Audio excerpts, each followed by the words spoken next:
Our topic today is Confluence of Vedanta Tantra, Vedanta and Tantra, Part 2. We will begin with a song. The song is called In This Body Reside.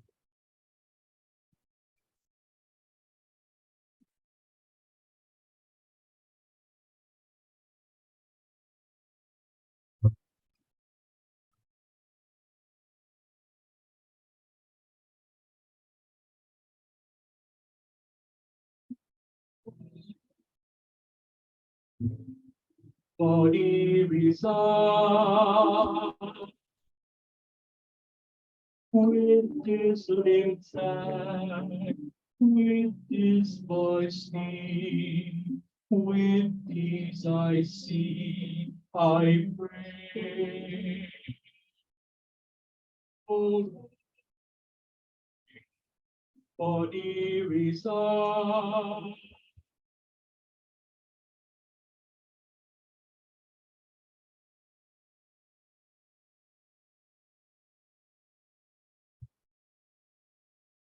Oh Lord, body reside with this mind, with this heart beat, with this self-love, I pray. Oh,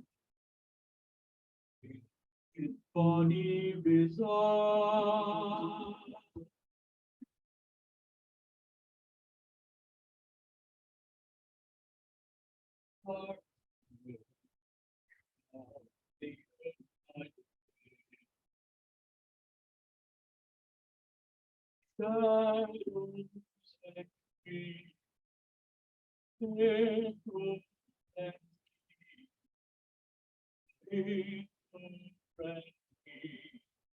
How really all see.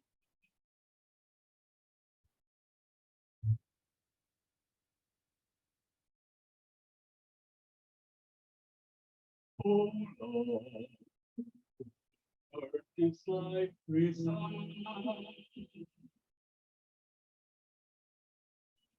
lively, it's lively, it's lively, I pray. Oh Lord, earth is like reside.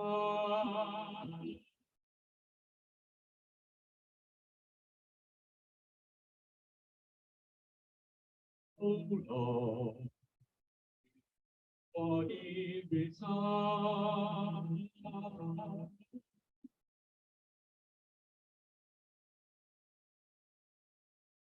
Oh Lord, body reside.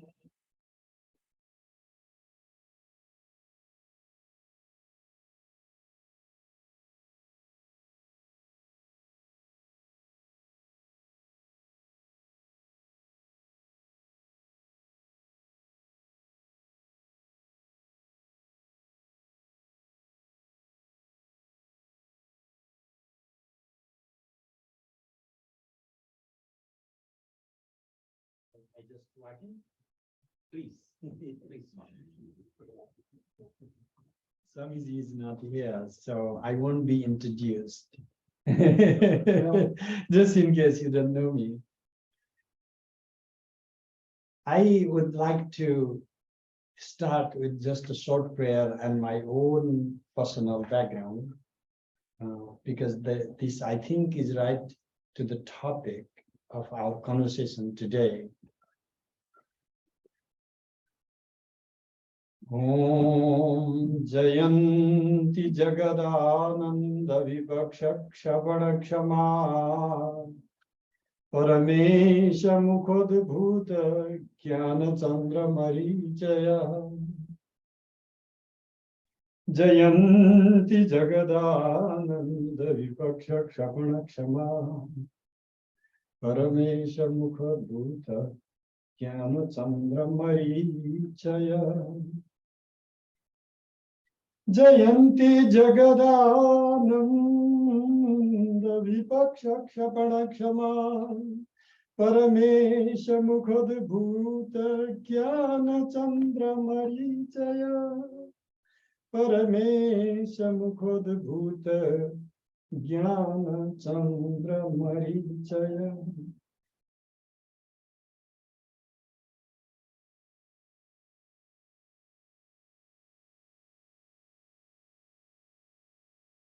One of the most important texts in Tantra, Shastra, composed by Maheshwara, Acharya, Abhinavagupta, starts with the praise of his father and mother, physical father and mother, as resonating, reflecting the divine mother and father. I would like to recollect my grandmother, Uma Devi, who taught me when I was a very little kid, maybe 3 or 4 years old. And Babu is for little child, they say in Nepal. Just put your hands like this and chant these songs, 1 line, 2 lines, always with some sweets at the end. Very little I knew that my illiterate grandmother had inherited the Krama system of Kali, and she was teaching me these songs of 12 Kalis.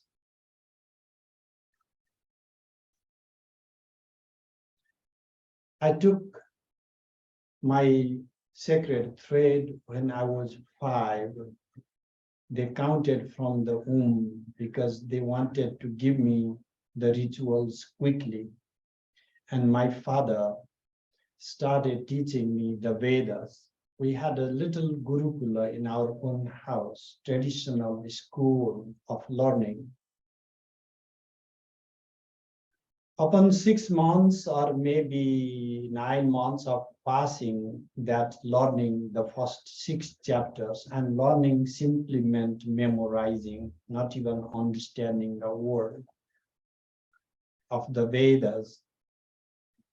One day, my father, there's a long story, but just cut it short, brought like a huge Shiva Linga placed in front yard and said, I hereby appoint thee as the priest of worshipping Lord Shiva. Shiva is the primary deity of Tantra. And Shiva is never separated from Shakti. Actually, if I tell you what Shiva is a forest. And Shakti is the trees. If you cut down the trees to find the forest, you are not going to find any. Shiva is the collected name of all the Shaktis. Shiva is not separate from Shakti. Shiva makes the decisions, and that becomes the decision for Shakti. Like your ego makes the decision for your body, and your body moves all your sensory faculties, the indriyas, all your bodily movements occur as you command. Shiva is the central command. That central command in you is Shiva. I was worshipping Lord Shiva with the Vedic mantra. There you go for the confluence of Veda or Vedanta, because Vedanta is the last section of the Vedas, and then the Tantra. I left home at the age of 12 because my father said, this is all I can teach you, my son. You have to go and explore your future, which I did faithfully. After 12 years of limbo and darkness and not knowing where to go, at the age of 16, I was picked up literally from the street by two of my gurus. One guru, Ramananda Brahmachari, taught me Vedanta. He was a scholar and also a monk in the order of Shankara. He taught me not just Vedanta, but also Mimamsa and Nyaya and all other Shastras. That same week, with absolutely no connection at all, I landed in the room of Prem Chetan Brahmachari, who trained me for the next 14 years rigorously in Tantra Shastra. His own path, called Sarva Amnaya, is an assemblage of all 92 agamas, and it synthesizes from every single tradition of Tantra. It does not rely just one particular Kali or Tripura Sundari. It weaves the deities and complex visualizations. That is the Guru tradition. Okay, that may be my Guru tradition. How can that reflect a wider category? We are talking about Vedanta and Tantra just because I happen to have these two gurus. One was a Vedantin, another was Tantric. And am I trying to make something new, like cooking up? Because everybody seems to be cooking up things these days. For that, I can give you more references of my gurus. One, Shankara Chaitanya Bharati.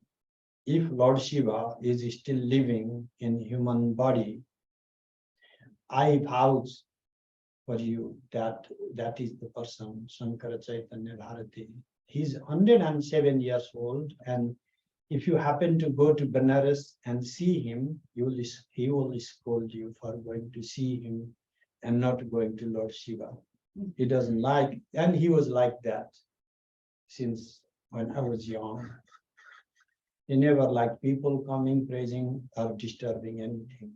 Just mind your business. Do your sadhana, surrender to the Lord. But that is still not enough because you want a deeper history. Let me give you this.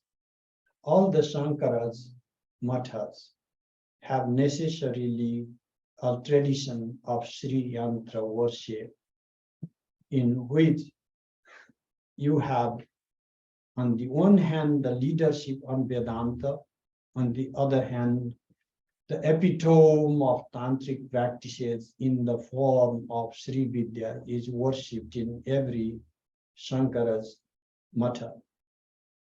There is the confluence of Vedanta and Tantra for you. What if even that does not satisfy you? Whether or not the first Shankara, but the Shankaracharya in the lineage have composed the prominent texts such as Saundarya Lahari, Prapanchasara Tantra, more texts to combine Vedanta and Tantra. My guru's guru, one of the guru's gurus, dropped his name from Vidyaranya, the forest of wisdom, to Murkharanya, the forest of stupidity. And he was supposed to be Shankaracharya, and he fled overnight, leaving Joshimath, and ran during the dark and crossed the border and came to Kathmandu, and for 30 years, nobody even knew who that ghoulish person was meditating inside the cave right next to Pashupati. He never let anyone know. He has given the manuals for Sarva Amnaya. I'm giving you these foundations so that the Guru Parampara is very clear. And I am not making up anything. But Guru Parampara is so rich that I am hardly even a simulation of that originality. Like, you should not be confused with a little towel that smells like musk with the original musk. Gurus have left little fragrance. That's all that I am. What about this thing we hear about Vedanta as, world denying and Tantra as world affirming, Vedanta body denying, Tantra body affirming, Vedanta sex denying, Tantra sex affirming, and all these things. These all are the issues of commentary, and I would say we have gone somewhere wrong. We have to course correct. If we see there's a philosophical gap, we have to course correct. And I call this philosophical sickness. We are told being in love is a disease that needs cure. We are told desire is the root of all sufferings. I myself have been told I need a guru, I need a mantra to cure myself because my heart feels. And in its pangs, the entire world comes to life, and songs are made and love sprouts. We are told this body is bondage. This world is a trap. Our relations are illusion, and our life a nightmare. We are asked to be like a rock, not take life seriously and not expect anything from life. And we are told escapism is the ultimate goal of life. I tell you this, I did not need the Buddha to know we are here momentarily. I did not need Shankara to tell me relations are fragile. I do not need your cure because, my friend, I love. And I know this cannot last forever. And I savor it because I love its transiency. I have slept hungry in the streets of Kathmandu and Varanasi, but I have never taught despair but hope. For when you were not there for me, there was Mother Kali with her blue body and shiny eyes. I'm the same boy who ran through the fields of Topal. I know my aging, and I know my life is not forever. And this has taught me not to deny, but to savor. For I can. You do not dare say, I have not suffered enough to still be enchanted with the world. For my friend, you do not know my past. And I grieve and I cry, and sometimes I get furious. I worship Rudra, the Lord of Fury.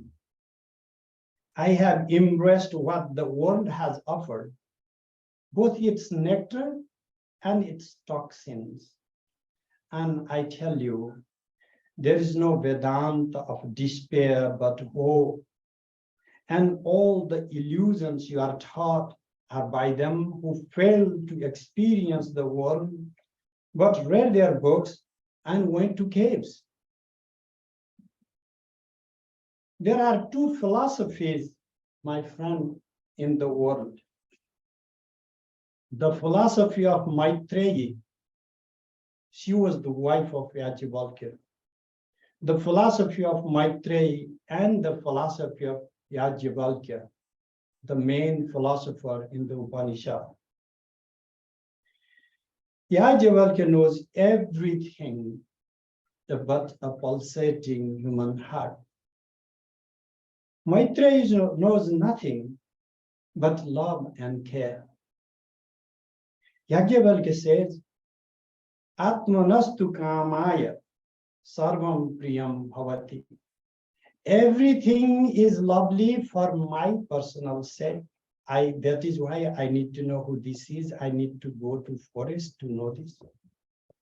Maitreyi is begging him to not go. And Maitreyi does not understand this. For her entire life, she never separated her Atman from that of Yajavalkya. She never knew there was some separation. If I were to write a history of Vedanta and Tantra, and if I had to find a point of departure, I would go back to this conversation between Yajavalkya and Maitreyi.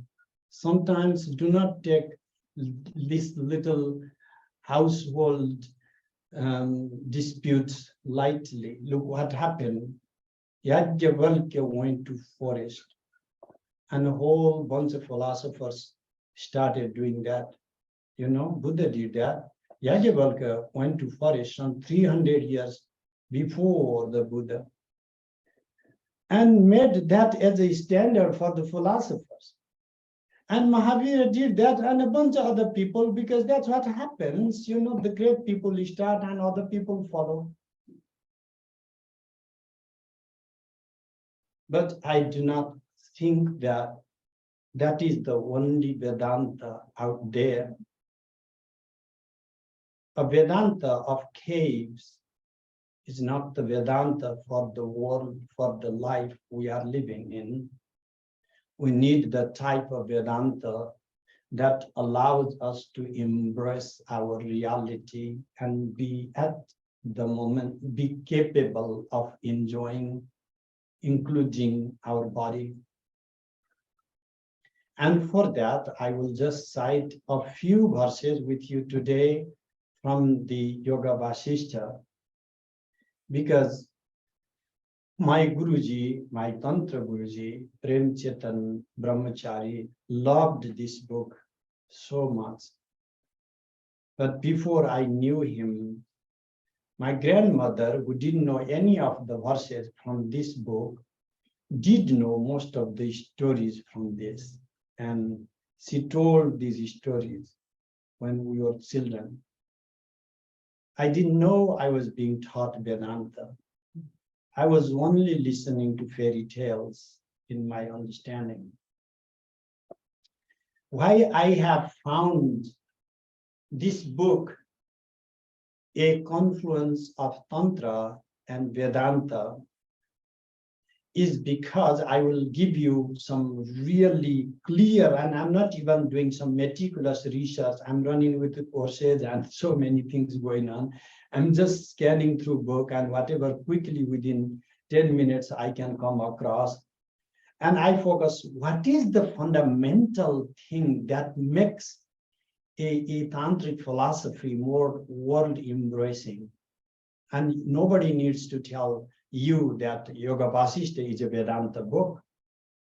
In this Vedanta book, I'm offering you the philosophy of Tantra, the philosophy of Trika. I'm only focusing on the Spanda, the doctrine of pulsation, the doctrine of vibration, that the Shiva, the ultimate, the absolute, is constantly pulsating. And just like our heart is pulsating, the heart of Shiva pulsates, and in this pulsation we come into being, the worlds come into being, all the Shaktis express themselves. And this pulsation example, Spanda example, is set in the metaphors and the discourses in the Yoga Vasishtha just as the same.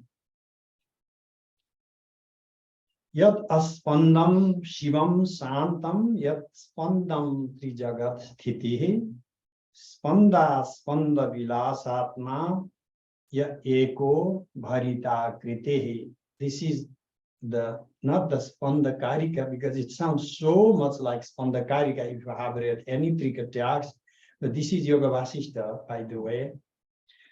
The absolute in the form of Shiva is in its tranquility, and when it pulsates, there is this tripartite world, and so it is both playing in the form of pulsation and no pulsation. And this is one replete with all the forms. But this Bharitakriti is a very good term here, because this is not just replete with all the forms. This is how we describe Bhairava in the Tantric texts as a Bharitakriti. So Bhairava is again, the absolute divinity in the call of Tantra practices. And so why is he choosing Purnakriti, or somewhere else he could choose, but Bharitakriti, this replete with forms in the form of Bhairava. Atmaiva spandate vishwam, what pulsates in the form of the world is your very self. Atma eva spandate, vastu jatai iboditam, as if arising in the form of different materiality, different objects. Taranga kanakallolai anantam bambudavivam. Taranga kanakallolai, with the tides and the splashes of the droplets of the water in infinite waters in the ocean, like splashing. What happens is this very self splashes, surges up. It's what is the word I call that? This is the surplus of bliss. Shiva and Shakti have fun, and the word comes, this is the surplus. It's not suffering. And why do we feel pain then? If we are not able to feel pain, we won't be able to feel love and happiness and joy and everything also. It's a package. Yatha vanyoshnayo satta nasam bhavati bhinnayo tathaiva karma manasos tathatma manasorapi.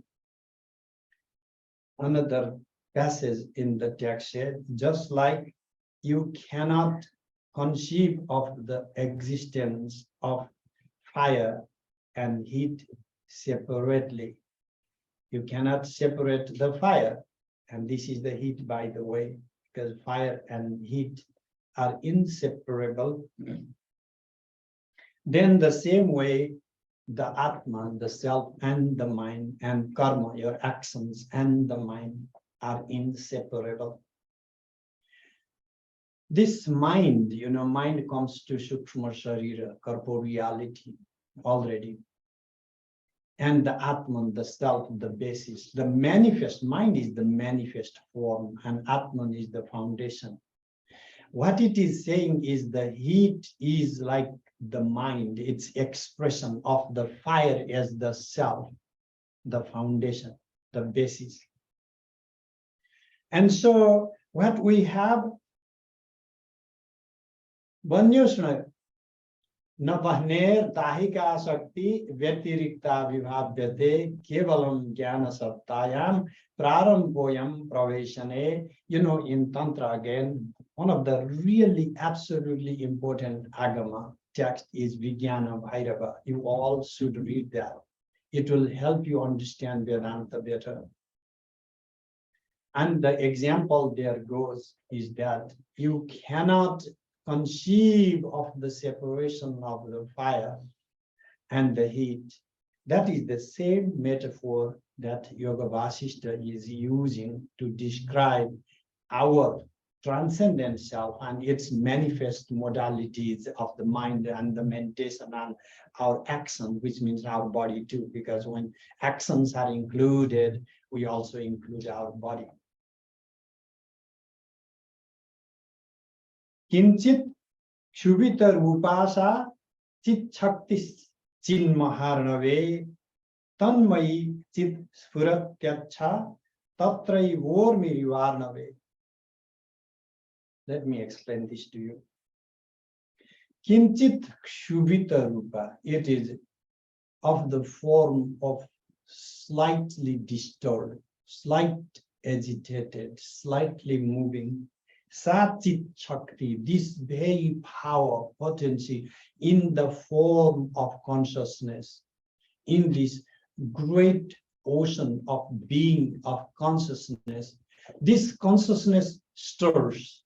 There is this slight pulsation, slight urge, zeal to be, to express, to actualize, and to embrace the manifolds. And that is what happens. Tanmayi chit spurati, and the consciousness manifests in such and so form. In the acha, so in the pure form, tatraiva vormi varnave. Just like in the ocean, you have some differences arising, like the tides or the waves or the whirlpool, and you give all the names. It's the splash of water. What is it? From the perspective of the ocean, it is always the same. From the perspective of the tides and the whirlpool and the splashing drops and droplets of water, they are infinite and endless. This is the agitation. And this agitation is not coming from outside, because this is the intrinsic nature of consciousness, to be able to be pulsating spondatma, constantly pulsating. If your consciousness stops pulsating, you are dead. But consciousness, we say, doesn't stop pulsating, even then that consciousness has left this body, that's it. The nature of consciousness is such that it does not stop knowing, because I have the consciousness and I totally do not know anything. Just try imagining that statement. When you have consciousness and you do not know anything, you are conscious of not knowing anything. Your consciousness is still active. This is the game Shankaracharya played first against the Madhyamaka Buddhists, who said, we have reached emptiness. Shankara asked, how do you know that? Oh no, we have it, we have experienced it. Then you have consciousness then. Shankara just goes back to say, yeah, then you are simply confirming what I have been telling you. Duh. You know, that was his logic. Shivasya anantarupasya saisa chinmatratatmana. Shivasya anantarupasya. What is Shiva? Of the endless form, anantarupa. And his chinmatratatman, his atman is of the form of consciousness only. Yesha hi shakti ityukta tasmat bhinna managapi. This very pulsation in the form of Shiva, because it's a Shivasya, Ananta, you know, endless form, and those very Shiva's form we confirm as the Icha, Shakti of Lord Shiva. Itukta, and so it is never separated from Shiva. Are we talking some tantric texts? I should remind, this is your Vasishtha, by the way. We are discussing Shiva and Shaktis and this harmony and the pulsation and the continuity. Gyatva, kartritva, bhoktritva, sakshitva, adi vibhavana. So then you start imposing various identities of being the knower, being the agent, being the enjoyer, being the witnessing consciousness, and such, and so you become different subjects. Your subjectivity unfolds in so many different ways, for referring to the body, the mind, the ego, the empty space, and all the higher planes of your modes of consciousness.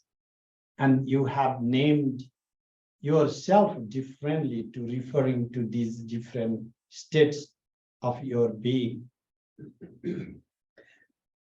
For Shaktayo Vividham Rupam Dharayanti, the text says these potencies intrinsic to Shiva assume multiple forms. This is the Shaktis being expressed.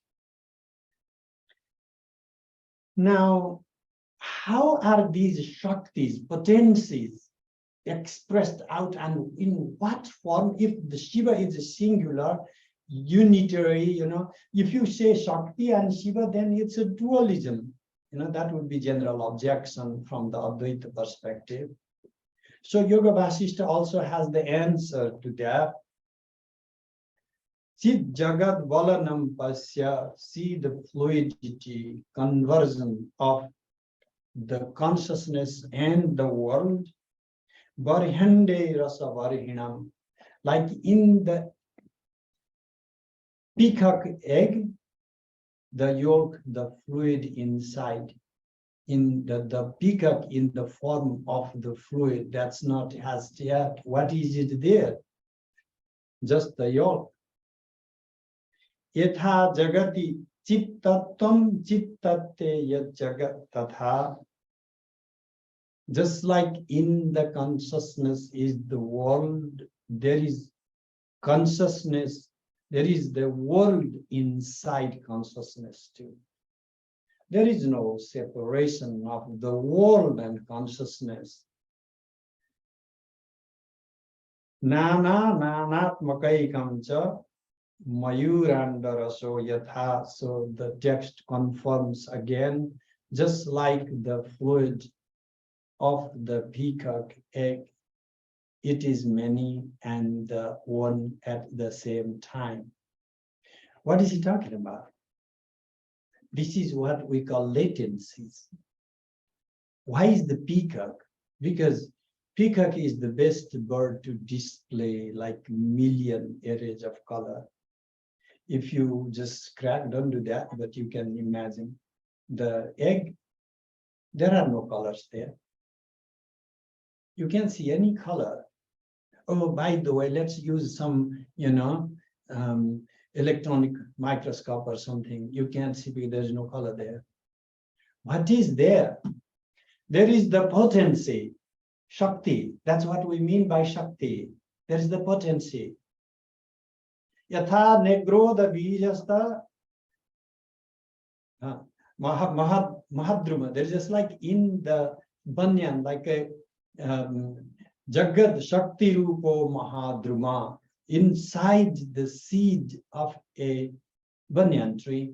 That is, banyan is chosen for a very small seed.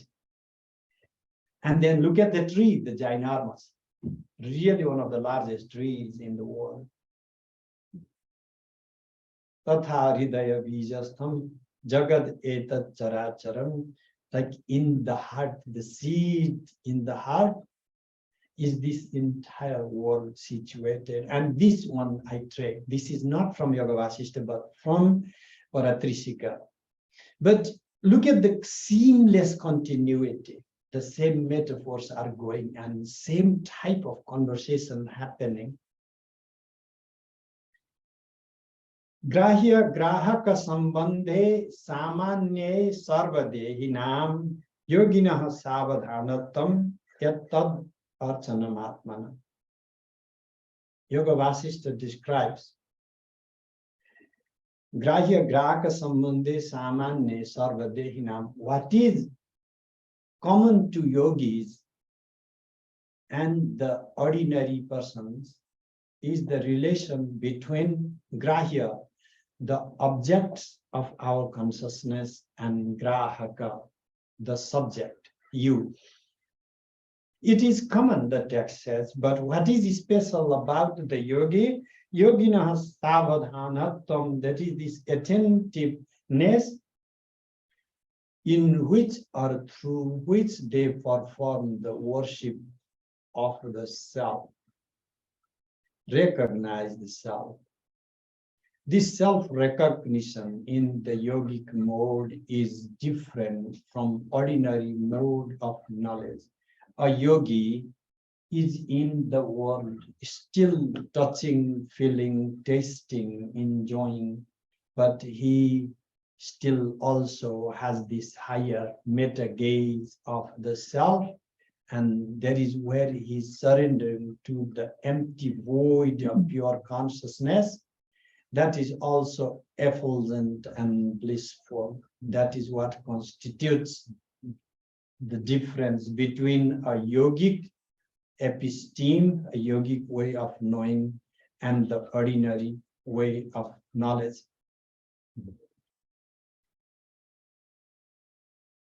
So Bhairavas, now Yoga Vasishtha again talking about Bhairava, the ultimate divinity in Tantra, all the Tantra in particularly. So Bhairavas Chidakasaha Shiva iti avidiyate. This pure Chidakasa is one of the most common examples in Advaita Vedanta. The Chit Akasa, the sky of consciousness. You read any of the Advaita Vedanta text, you are going to get this sky of consciousness. And what is this? This is replete with bliss and being, and that repleteness is what the Tantrics depicted as Bhairava. Little crazy looking eyes, and then you all are spooked. Oh my gosh, Bhairava is crazy God, I can't have it. It's a metaphor for its joy in the ecstatic bliss. Bhairava, you know, in Kathmandu, if you are growing up there, you can't escape Bhairava. There are some Bhairavas with big popping out eyes, and there are some Bhairavas with erection going on everywhere. Bhairava, Bhairava, Bhairava. And then we are like asked to ask ourselves, what is this Bhairava? Bhairava is the fullness in which there is both the absolute pure consciousness and the totality replete with your bliss in experiencing the modalities of the world. You are enjoying the world, and you are also pure consciousness. Do what you like to do, say what you say. The Bhairava doesn't care. That is the point of being Bhairava. When you are complete, you are not looking for somebody's compliments, because you are already complete. Bhairava is complete. Bhairava is not the norm that you like to give and he shall abide by. This Bhairava is the pure source of freedom, and that is sometimes is called Kala Bhairava, the Bhairava in the form of time. Ananyam tasyatam viddhi spanda shaktim manomayam. So within this Bhairava, you should recognize that there is this power, potency in the form of pulsation, in the form of the mind, our mind. If Bhairava is this totality, gazing totality as I am Purno of what is Bhairava. We had a very fat guru, one of our gurus. When we were young, we were nasty, and we named him Pushta Full Bhairava. It was not disrespectful because we are naming after God, because some Bhairavas are really, you know, honking big and very full. So Bhairava is this full. And one of the reasons why we love that name for our guru is he would simply laugh. When we are having these philosophical problems, and he would find a way to joke about it. And he would make this whole logic learning as if some kind of like a comedy show. And then we love this because there is this fun, bliss in the presence of Bhairava, fullness of Bhairava.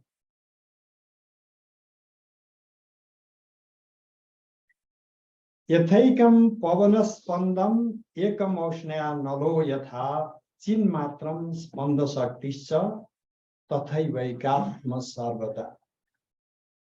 Just like wind and the breeze are not two different things. Again, another example it brings. The same way the fire and the heat are not two different things.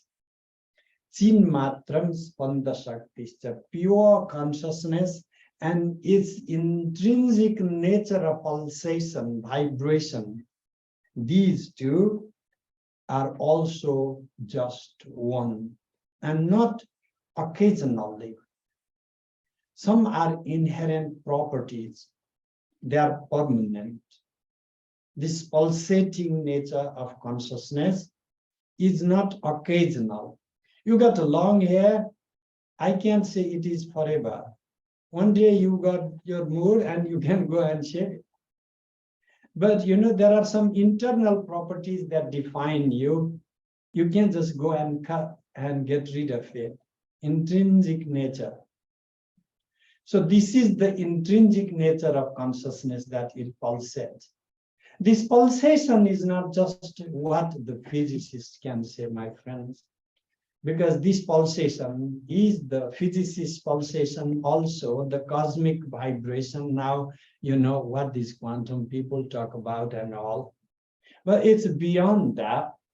It is the pulsation of the pang of life, that every cell is pulsating. It is the pulsation in your heart that gives you the sense of love.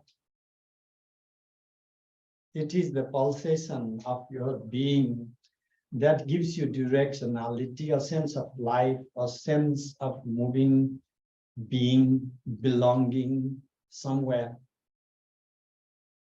And when we deny this pulsation as the intrinsic nature of our being, our existence, and then we will go for a spanda, pulsationless world. And what happens is, if this intrinsic consciousness is lacking this pulsation, this is as good as a dead log. There is no freedom to it. That is my fundamental, my Abhinava Gupta's fundamental problem. You have all enlightened, you work so hard to get your moksha or liberation or whatever that you call, and what you have turned yourself into is a dead rock. Good job.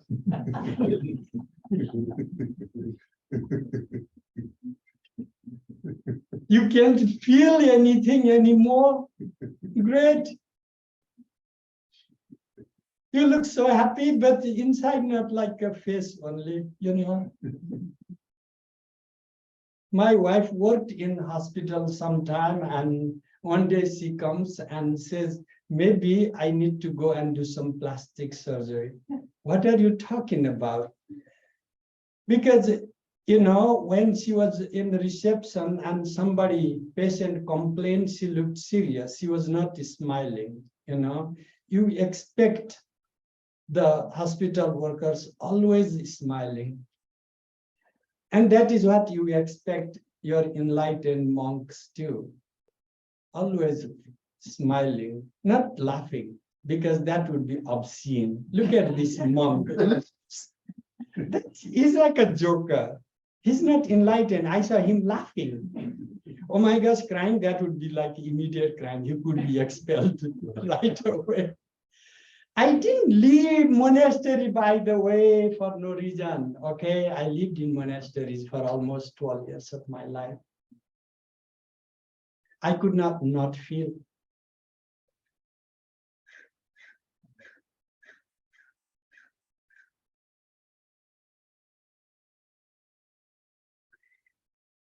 Yasyonmesha nimeshabhyam jagat satta layo dayo swanubhutyatmakam swanta sthitam tad vidhi chinnava. Again, Yoga Vasishtha. Of whose unmesa, opening of the eyes, and nimesa, closing of the eyes, is the Jagat Satta and Sthiti and Laya, the rise and the duration and dissolution of the world.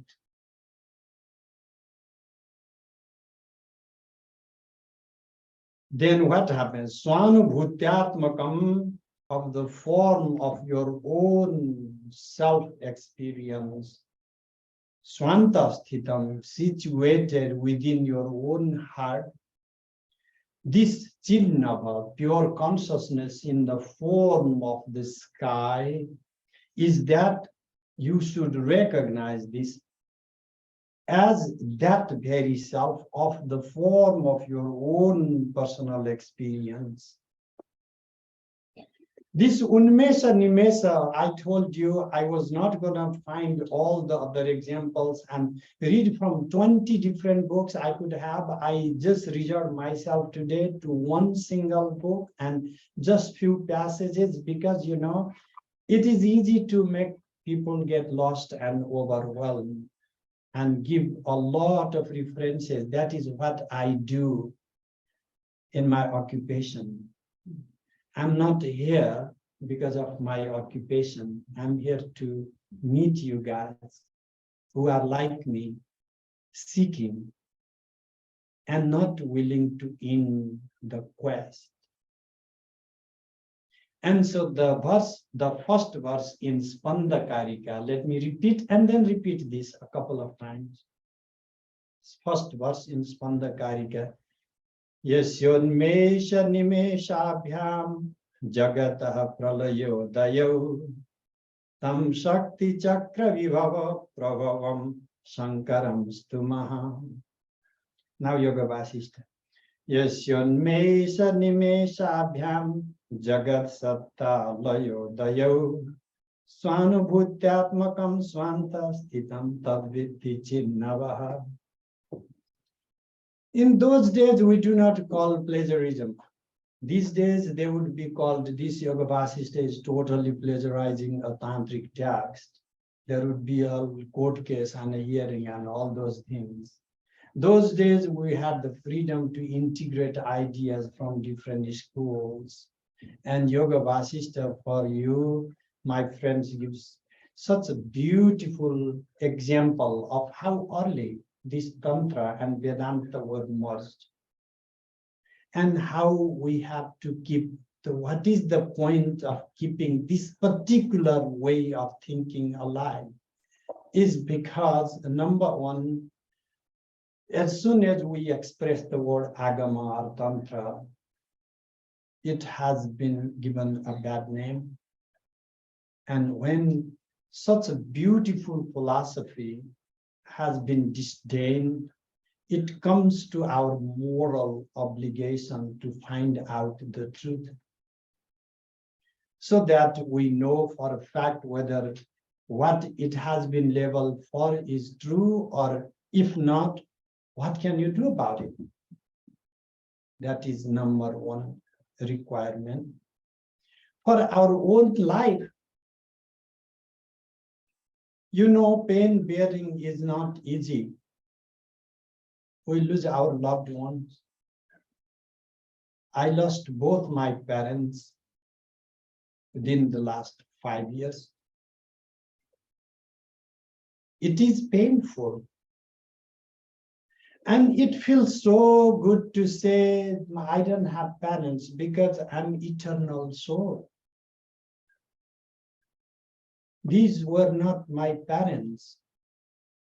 Or lose, you know, some relatives and people and say, I do not grieve because there is nothing to grieve about. Nobody is come to being, nobody dies, nobody gets old.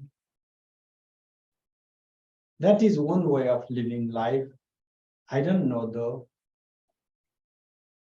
You know, living with fire is not easy. Turning down the fire is stupid.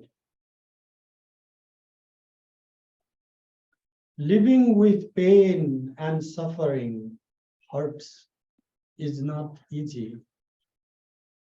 But closing yourself the possibility for which you are here in this world, divine presence in this world, that has given you this tactile sensation, your sight and your hearing. And that has made you capable of experiencing yourself in the effulgence, in the expression of consciousness in these modalities. I will just cite the last verse. Nija nijeshu padeshu patantima karana vrittaya ullasita. Let my eye go to something it likes to see and my ear to some music, or let me taste and let me touch. I am this replete person, Bhairava, fullness. And within my fullness manifests all these modalities. You are these two. So 2 ways of Vedanta. I'm not even calling Tantra. 2 ways of reading Vedanta. And of course, Maitreyi didn't write a book, so I can't imagine what she would say. But, you know, I'm referring to the conversation I started with. I think Maitreyi got self-realization deeper than Yajnavalkya, because Maitreyi could connect. Maitreyi could feel a continuity at the soul level with other person. Yajnavalkya couldn't feel that. He knew logic, he knew ritual, and he spectacularly failed in being human. And if self-realization is the abnegation of our humanity, what are you going to do with that? What is worth it? And if this feeling and being in love and crying for it is such a crime, let us all commit this together. Thank you, my friends. And I welcome questions. Jeffrey, good to see you. That was an impossibly written. Acharya. I want to ask a question, but also make a comment before I forget. Vaidara, fullness to Purna, and also vitamin to fullness. And you also started out the story. What's the name of the highly realized woman? Damichi? Maitreyi. Maitreyi. Mm-hmm. You contrasted her. She didn't see any problem, but her spouse did. Yeah. He felt he had to discriminate the real from the unreal. Yeah. And you also had that wonderful talk about the peacock. Mm-hmm. That as an eagle, we don't see any colors, but then we have a peacock, there's all kinds of colors. Yes. And I want to make a comment about 2 birds. We have the emblem of the swan behind you. Oh, yeah. I understand the emblem of the swan is pure white. It's vidya, it's pure knowledge. And it represents metaphorically a situation where a monk can, by renouncing avidya, renouncing his desire, renouncing his attachments, he can reach a pure state of vidya, of knowledge. Discriminating from the real from the unreal becomes pure white, like the swan can drink milk mixed with water and somehow extracts the milk and gets rid of all that water. But I want to contrast with you brought up the peacock. And as I understand the story, the peacock lives in the middle of poisons. It eats poisons all the time. It eats desires. It eats our attachments. It eats all our loves and hates, everything. Our whole lives, it eats it constantly, yet it's the most splendid thing. Nothing hurts it. It just gets brighter and brighter and more beautiful by doing that. So I adored your talk about this embrace of what we are. Mother is embodiment, mother is desire. And this loving of mother, and not asking mother, burn away my karma. It's like, mother, bring it on. Bring on all the impurities, because that's my embodiment of you, is your impurities. Thank you. Thank you for beautiful comment, Jeffrey. Give me the question. The Ask a hard question one. is, am I wrong, or is, like, I want to hear more about the peacock. How do you started saying, we suffer all these things in life. And the Buddhist teaches you have to, yes, life is suffering. You have to transcend suffering. You're saying about, no, amorphati, love life. How do we, transforming suffering? I am not here to say that teaching is wrong. It's a situation of a half cup, you know. They're like little brats who complain mother is not giving a full cup. And I just want to drink what I have, and then I'll start complaining. But I just first want to have my seat, you know. I'm just like, Mom, I want this half. It's all empty. That's why emptiness, the whole idea of emptiness comes from a half cup. Yes. Sorry. Yeah. So it's a embracing of what we have. Life never offers, you know, all the situations in life cannot offer fullness. We have to recognize internally what the form of fullness would be like in those situations. That's all. You have to replete like art, you know. You go and buy one art. You make your art. You are an artist, I know. And then, do you think ever that you have depicted everything best I ever wanted in this painting? I bet there is still something in completeness. I really still didn't get that quite right. There is still some room of improvement. I don't consider that a disease. I consider that the very fundamental premise of creativity, Mother Pratibha.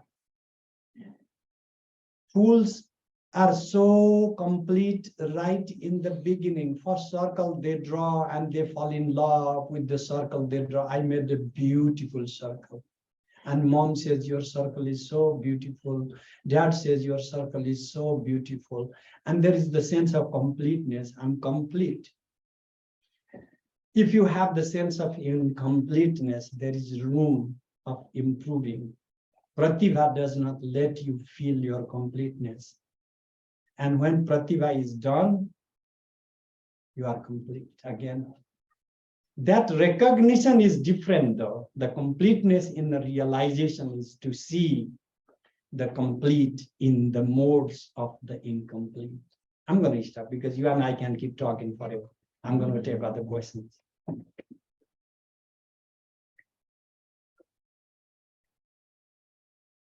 That was a lovely talk.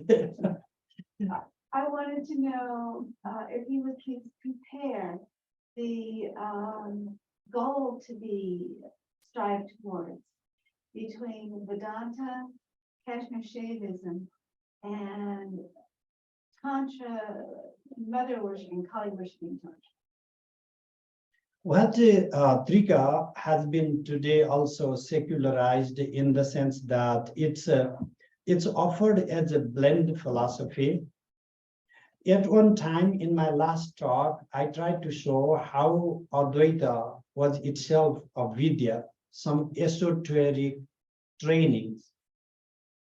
And then we lost those peculiarities and we flattened the field and we made that Vedanta as a pure philosophy.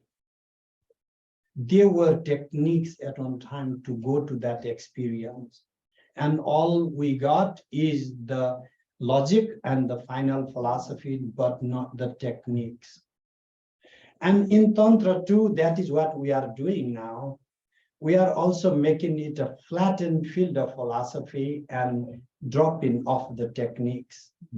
So what is this Kali and her rituals and her wrathful forms and euphoric expressions? They all come in the mandala rituals, meticulously progressing from one step to the next, from the cycle, the circle, the mandala of Srishti, the creation, the will of creation, Srishti Kali, the will of sustenance, Sthiti Kali, the will of dissolution, Samhara Kali, will of the inexpressible, nameless, the Anakhya Kali, and will of the self-illuminating form of Kali, Vasa Kali. So in these wills, there are actual chakras, really, like petals, and different deities invoked, different mantras are recited, and then what we are doing is making another flatland philosophy. So to me, what will happen as a consequence, maybe give 20 years, 100 years, and then we will turn that into pure Vedanta. And the benefit of that will be, we'll have the logic, but experience. Therefore, have this complexity. But you don't have to go through all the crazy inscriptions. There are like so many different things, and then you pick up one of the craziest examples. And am I supposed to do that? Am I going to eat that? Am I going to do that? No, that is very antithetical to Tantra. That is freedom. What Tantra is saying is, if they say you can drink, go boy and drink. That's all they're saying. They are not saying drink, because that would be injunction. That would be again giving another law, another rule. That's no freedom. Tantric premise is that you don't work abiding by these constraints.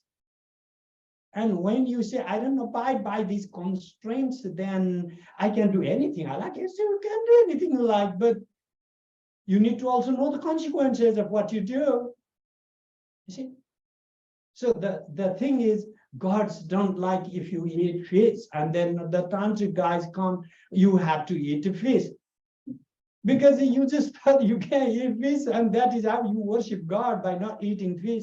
I'm such a pure Brahmin, I don't eat fish. God is so happy with me, I'm going to be liberated. And then these tantric spoilers come and say, have you not even eaten fish? I don't think you are going to get liberated. Because they have this not fish-eating ego. The purity is puritanistic ego. And you know that these egos are troublesome. That's all. But the rituals are not troublesome. They are always substitutes. Every tantric text, every Vedic text, the ritual objects are never a compulsion, always a substitute. Okay, let's go to the next. I would just bring you back to when you were talking about your parents' death. It sounded like a direct quotation from the Bhagavad Gita. I wonder if you could expound on that and then link it into the different streams that you're joining.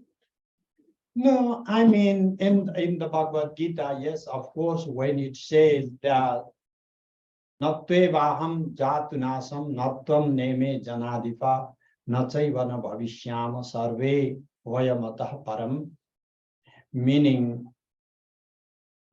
it is not that you are going to cease to exist, or these people, or the kings. Not that we won't be here again, or these people around us. Is again a type of sense of giving continuity, or referring to the self that is transcendent to our manifest body.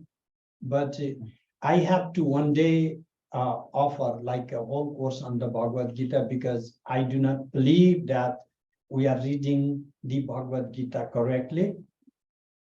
For that, I had given one talk on Swabhava. You may find that in YouTube somewhere. And that is just a glimpse of the way I read the Bhagavad Gita. Lord Krishna is a dynamic character. He's not a monk, okay? So he's not teaching some cave philosophy. And he is Kala, the Bhairava. His time embodiment, what he says, Kalosmi loka kshayakrit pravriddha, lokan samahartumiha pravritta. I am time, I'm death. What do you think I am? One time he was so annoyed, he picks up a wheel and goes to kill this bastard. Bhishma keeps killing people from my camp. And then, you know, Bhishma, he knows. He's the only one then to know Krishna is God. He surrenders. You are Almighty. What are you doing? You can't forget yourself. You want to kill me, but come on, you are God. You can't do this. And then Krishna comes back to his sense. Krishna can forget. Krishna can get agitated. Krishna can be aroused. Krishna can enjoy the world. Be like Krishna. And therefore, we need to reread Bhagavad Gita in light of who the narrator is. And there are, like the Sobhava is an example for why the Bhagavad Gita itself, and the closest, I would say, the sage that I revere for teaching us the Bhagavad Gita is Jnanadeva. Read his commentary. You'll love it. You can also read this Anubhava Amrita, Nectar of Experience, another small book that Jnanadeva wrote. Great saint, really, I bow to his knowledge. Yes, sir. Thank you, great theory, but what do you think about making one presentation of the practice? For example, a gura or the left-hand part of the Tantra, which Ramakrishna practiced 65 different Tantra practices under hierarchy. That would be very enlightening here for us. For some So kind of one very enlightening practices, my friends, is happening this next Saturday is Shivaratri. And around 4 p.m. we will start worshiping Lord Shiva. You all are invited to my house. I'll write down the address there and you can copy. No reservation, nothing required. Just show up. You don't need to bring anything, just show up with an intent to worship Lord Shiva. And don't expect me to talk, give lecture. I will be in bhav. I will be worshiping Lord Shiva. So that is the way to do it. Please welcome. I've been there. Thank you. All right. Any questions? Are we done? Yeah. I'm sorry, I didn't understand the answer to my question as far as what the goal is. For example, I think of the goal of Vedanta is to become one with conscious existence. And the goal of Kashmir Shaivism, I'm not quite sure, but it sounds like it's somehow to realize Shiva. Let us start this way. The goal of Advaita Vedanta and the goal of Trika system is just the same, to realize who you are. In this realization, the difference is in the pure Kevala Advaita, we are told this consciousness is not dynamic. In the Trika, they say the consciousness is dynamic. But then what happens, the difference? What is the goal? Like, do I get to be united with God? Like just that metaphorically saying, that's just a way of conversation. A drop in the ocean started thinking, gained sentience. God will, it can happen, right? A droplet started thinking, I'm a luminous droplet. I'm a beautiful one. I'm not like these other drops under the water, they're dark, grumpy. They're always pushing. And then by the grace of God, he comes to realization, he just is the ocean. When he was thinking of himself a droplet, he still was the ocean. When I think of myself separated from the totality, I still am the totality. Whether calling it Shiva or calling it Brahman should not be a problem. Brahman is Shiva, is Brahman. The only thing is, one gives the philosophy of constant dynamism, and another is this resting in the absolute solitude. And in that sense, we are trying to explore the type of Vedanta that also embraces this dynamism, because we find that not only because last time I started invoking Ramakrishna Paramahamsa, not only in the teachings of Ramakrishna, We can find that also in Yoga Vasishtha. Therefore, what I'm saying is this whole deny type Vedanta is not the only Vedanta out there. Embrace Vedanta is also there. That's the whole point. And then the Kali devotee, Worship Kali. She's the mother. and can And- we go on worshiping mother? after- Absolutely, because it is the only way. Nava, this is Kevalam Jnana Sattayam Prarambhoyam Praveshane. It's like only through the grace of Kali that we can actualize our Shiva nature. As long as Kali wants this dance, Kali, dance. My friend sings that so well. As long as she's having fun, you can't help it. You are watching the show and she's dancing. Go worship Kali. Ma, I liked your dance a lot, but can we for a minute go and like be who we were? Like I and you are only one, you know? And then in this dance, I think we got a little carried away, you know? But as long as Kali wants to dance, the dance is going to go on. So worship Kali, that's the only way to go inside. And if she shows us the one and who we are inside, She shows us that we are hot. then is the goal to remain there or to come back and? There is no, then when we know we are hot, and then her dance is my dance. Right now, the pain is, I just see her dance as scary.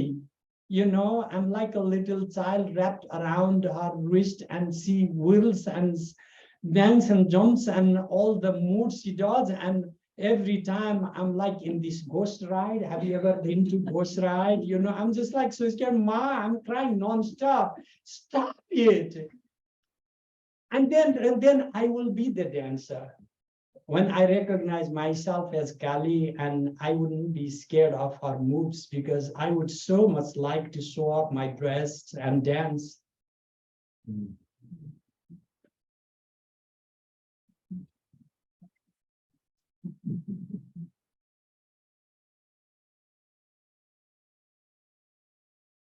We're good here. Om Vishwam Darpana Drishyamana Nagari Tulyam Nijantargatam Pasyanatmani Maya Bahiribodh Bhutam Yatha Nidraya Yah Sakshat Kurute Prabodha Samaye Swatmanamevadvayam Tasmai Shri Guru Murtaye Nama Idam Shri Dakshina Murtaye. Om. Thank you so much.